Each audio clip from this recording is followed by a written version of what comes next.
Bom dia, boa tarde, boa noite, galera! Uou! Vamos ver agora o nosso capítulo. Muito bem, a colonização da América Hispânica ela foi de uma forma um tanto diferente da do Brasil. Ela era rigidamente hierarquizada, ela tinha uma sociedade estamental que não mudava nunca.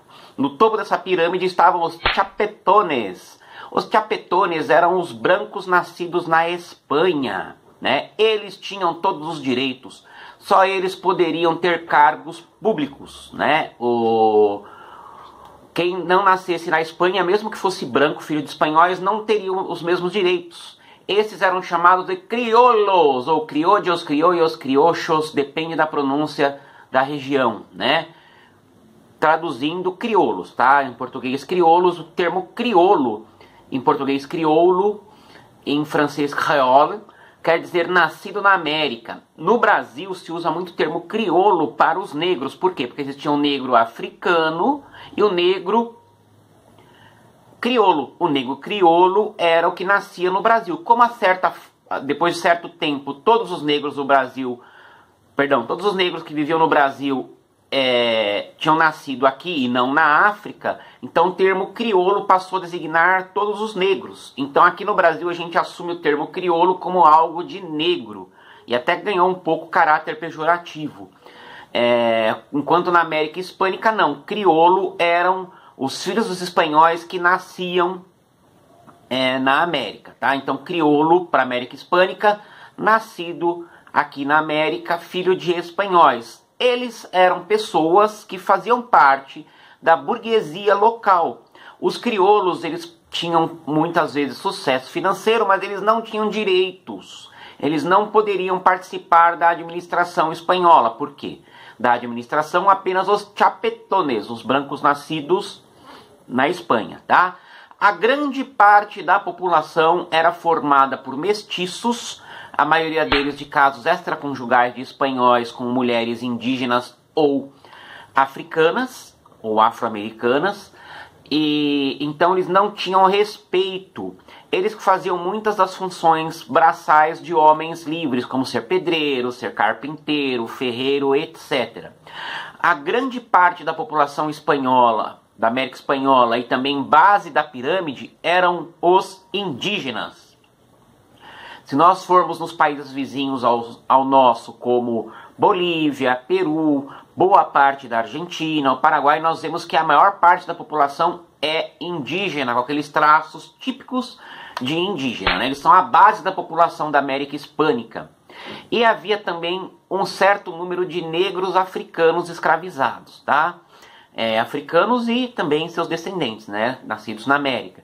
Esses negros da América Espanhola, eles foram introduzidos em poucos locais, porque a maioria dos locais utilizava a mão de obra indígena em regime de trabalho não remunerado, chamado mita.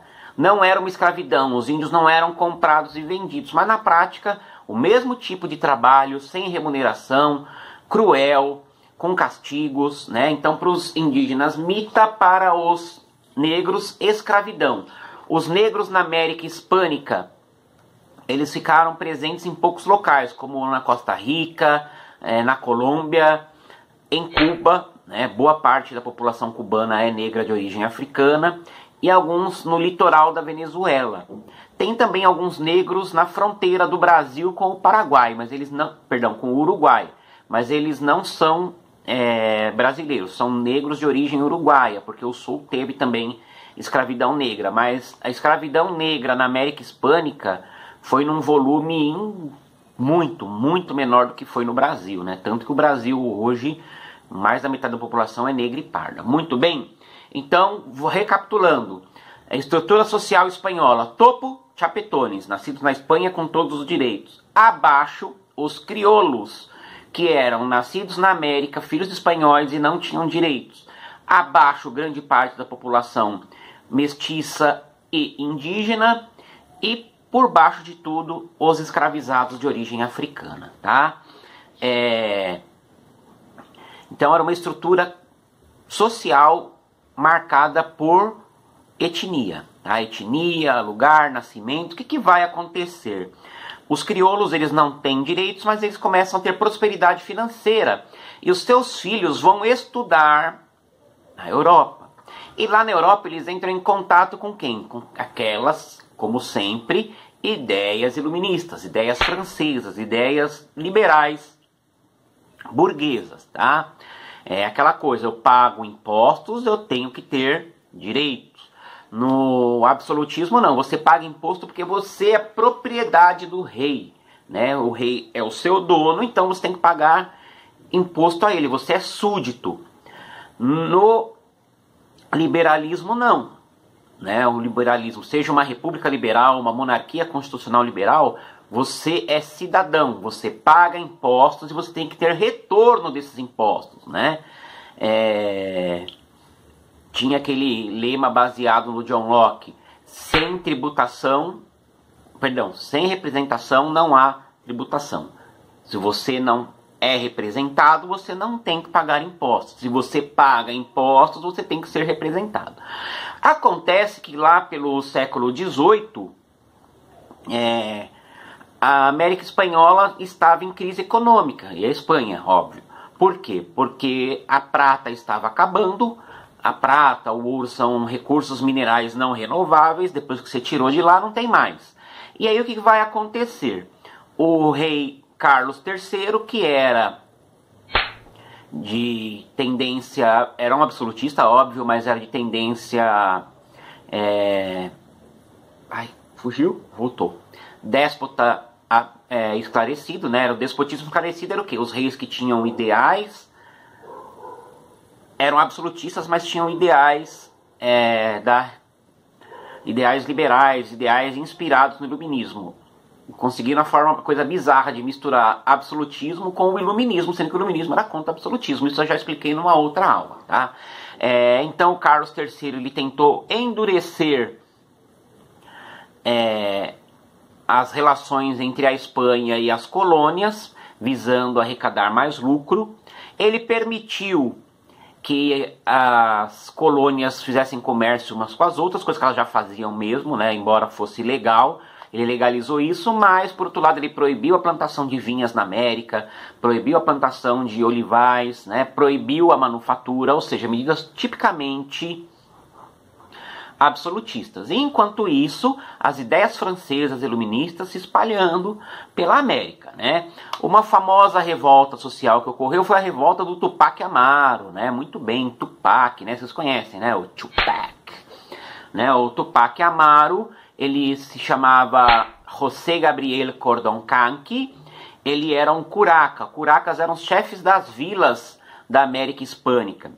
Só que geralmente esses curacas recebiam dinheiro da coroa e colaboravam com a coroa, mas não foi o caso, né, do José Gabriel Cordón-Canqui, o Tupac Amaru. O que ele fez?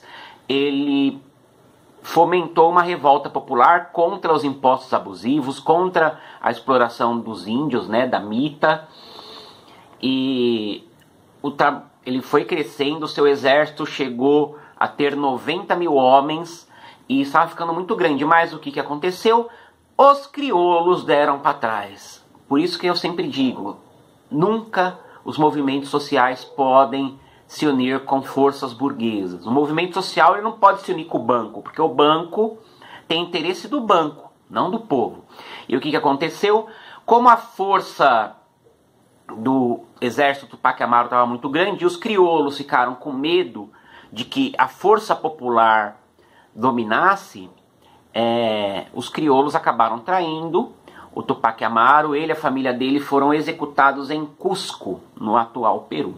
Pois é, seus corpos foram expostos em praça pública. A justiça ibérica fazia muito isso, né? Disposição de corpos em praça pública. E aí também teve a revolta dos comuneiros na região de Bogotá, atual Venezuela, né? O que acontece? Os comerciantes, os agricultores pobres sofriam muito com os pesados impostos cobrados pela coroa espanhola, né?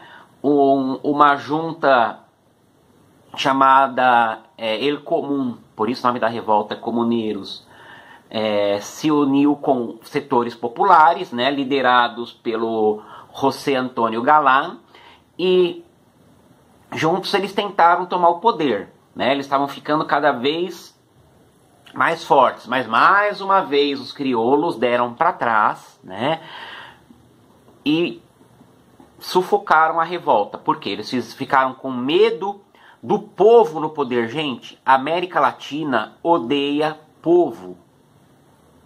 Os governos da América Latina sempre odiaram o povo, seja do Brasil ou dos nossos vizinhos. O povo não pode estar no poder, né? Eu defendo o povo no poder, mas, né, os setores dos governos não, eles são contra o povo. Eles querem que o povo morra, né? Querem que o povo morra de fome, que o povo morra humilhado. Então o que vai acontecer? Os crioulos fizeram as pazes com a coroa espanhola, que aceitou diminuir alguns impostos, e os crioulos acabaram perdão, não é corona não, hein? Os crioulos acabaram com a revolta. Os crioulos acabaram com a revolta. O José Antônio Galán foi enforcado e esquartejado, né? A justiça ibérica. Como que aconteceu com Tiradentes também, né? Primeiro enforca, depois corta em pedaços e exibe em praça pública de diversos locais. O Haiti. O Haiti fazia parte da ilha de São Domingos, né? Era uma população de 85% de negros. Uma população esmagadoramente negra, produziam lá aqueles artigos típicos do mundo colonial. Tabaco, cana-de-açúcar, café, algodão. O que aconteceu? Lá na França, né, São Domingos, uma ilha de colonização metade espanhola, metade francesa, né? Lá na França houve lá a Revolução Francesa, chegaram à fase dos jacobinos, né? O governo que depois ficou conhecido como do terror. Os jacobinos eram populares, republicanos, e uma das coisas que eles fizeram, uma medida progressista, foi acabar com a escravidão nas colônias francesas, né? E a França revolucionária estava em guerra com a Inglaterra. Lá na ilha houve tentativa de invasão dos ingleses, na ilha de São Domingos, e as tropas do Haiti, lideradas pelos negros agora libertos, lutaram contra os ingleses, né? O líder deles era chamado de Toussaint Louverture, né? Espero que eu esteja falando certo. O Toussaint Louverture, depois que ele liderou as tropas, ele se tornou o governador, né, do Haiti. Só que aí, lá na França, teve uma reviravolta reacionária. E o Napoleão Bonaparte fez lá os trambiques todos que vocês já sabem e conseguiu se coroar imperador dos franceses. Ele revogou a abolição da escravidão. Imagina a cabeça de um cara que se tornou livre e ter que voltar a ser escravo, né? Um negócio pesado. E aí o que aconteceu, né? O Louverture foi preso, foi mandado para a França e lá ele foi executado, né? E aí o que aconteceu? Um outro negro chamado Jean-Jacques Dessalines liderou uma revolta brutal contra os brancos, né? Os negros liderados pelo Dessalines pegaram em armas e mataram todos os brancos da ilha. E muitos pardos também, que muitos pardos se achavam superiores aos negros retintos, aqueles negros mais escuros. Então, muitos dos pardos e todos os brancos foram mortos. E o Haiti, né, mudou o nome da ilha de São Domingos para Haiti, que é uma palavra indígena, o nome original da ilha. O Haiti se tornou um país independente, mas a França se recusou durante muito tempo a reconhecer a independência do Haiti. Detalhe, uma revolta de uma maioria negra que matou todos os brancos. Isso era o maior medo dos donos de escravos no Brasil, porque o Brasil também era um país de maioria negra, que sofria muito com a escravidão, né? Esse medo ficou conhecido como haitianismo. No Brasil circulavam boatos de senhores com medo, dizendo: eu ouvi uns negros falando francês, eles vão nos matar, né? Virou uma paranoia. Tipo hoje que tem essas paranoia de comunista, né? Na época era paranoia de negro haitiano. Pois é, o Brasil sempre é a terra das paranoias, né? Que bacana. Continuando. Peraí, voltando na minha guia aqui, no meu teleprompter.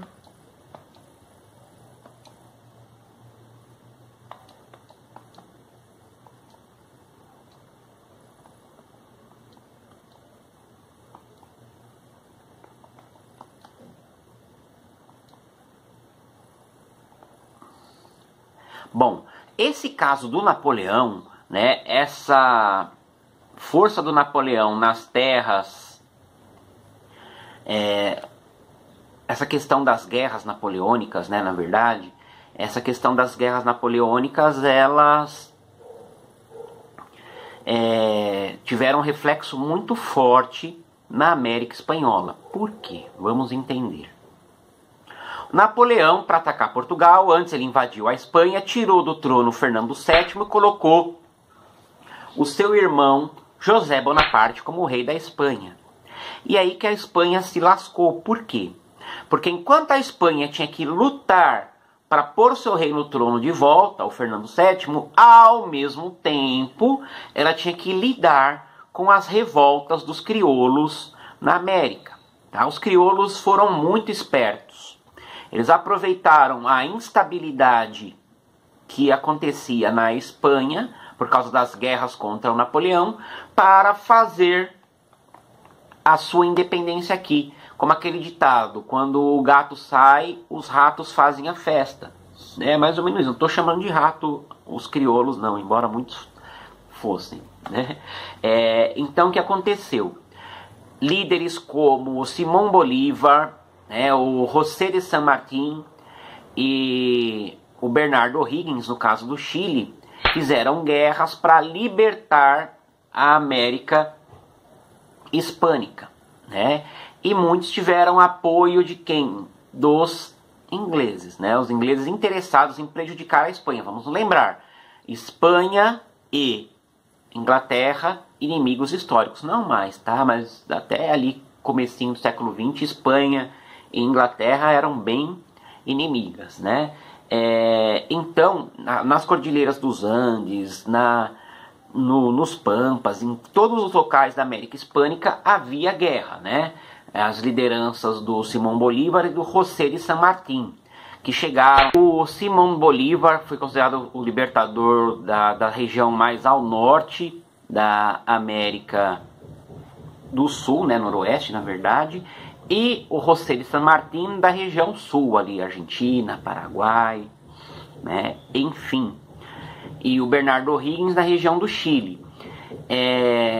Esses caras, junto com o Dom Pedro I do Brasil, são considerados libertadores da América. Né? Pois é, daí que vem o nome da Copa Libertadores da América, em homenagem a essas figurinhas aí das elites da América do Sul, que pela história tradicional são vistos como heróis, mas na história de um ponto de vista mais popular, nem tanto. Por quê? Porque eles defendiam os interesses das elites, né?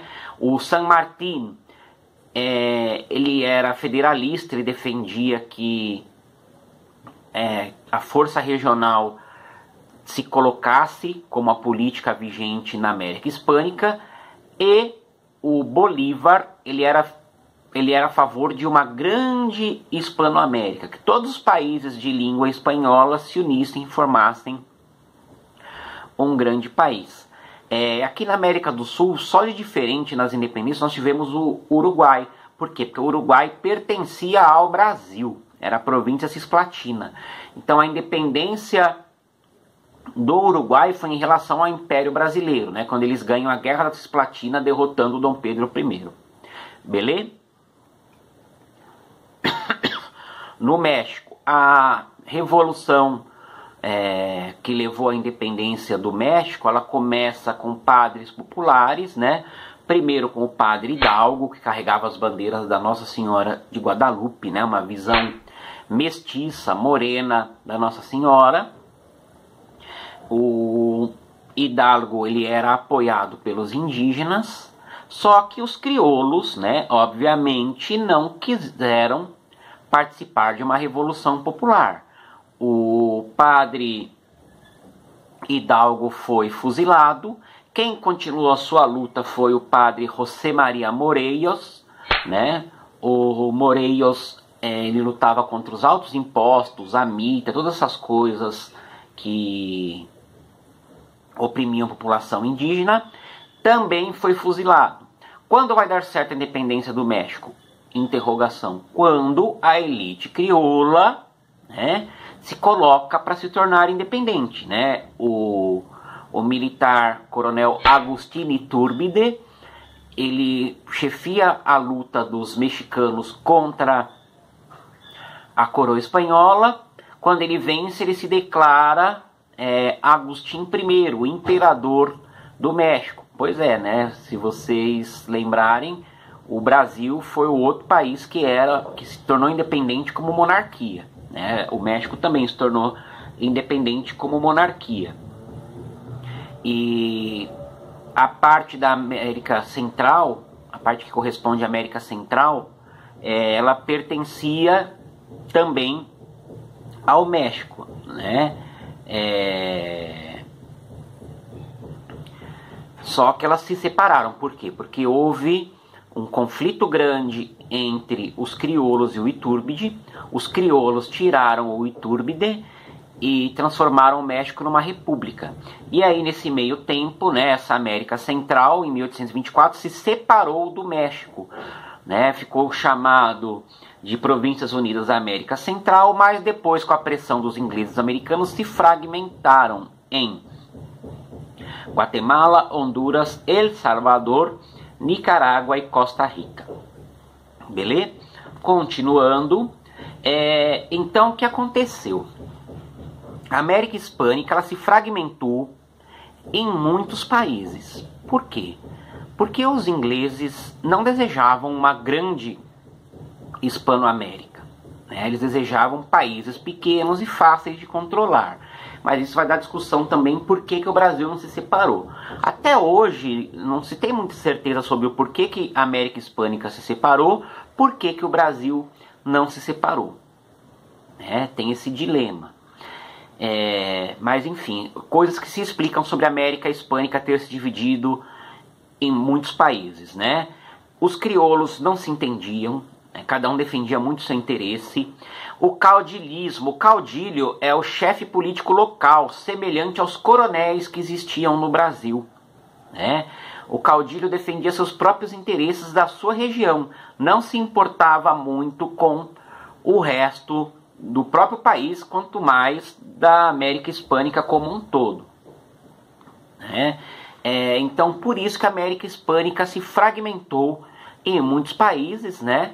E não foi o que o Simón Bolívar desejava, né? O Bolívar, ele desejava uma América Hispânica unificada.